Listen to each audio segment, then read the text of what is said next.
I'm standing outside a house on the edge of the Nur Shams refugee camp in the occupied West Bank, where this family says that their relative died in an Israeli prison at the end of last year. They said Israel's army detained him from here. He was healthy at the time, and he died within their custody within a week.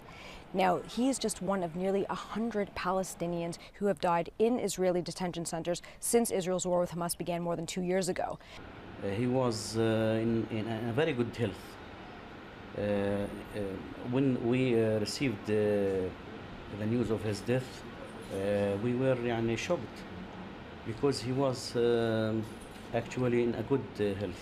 Now, these findings are from Physicians for Human Rights Israel. It is new data, and they say that there has been a massive spike in the number of Palestinians who have died in Israeli military detention centers as well as civilian prisons. By comparison, in the 10 years prior before the war, less than 30 Palestinians died in Israeli custody, although far fewer people had been rounded up. And one of our key findings that a lot of these people died directly from violence and beaten and tortured, or by medical neglect and denial of medical care.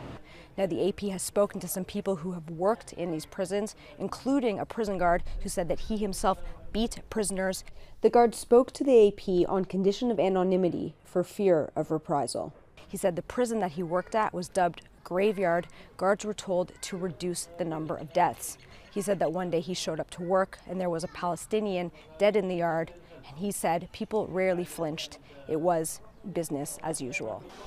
The prison service and Israel's army declined to comment on the number of people who have died in its custody.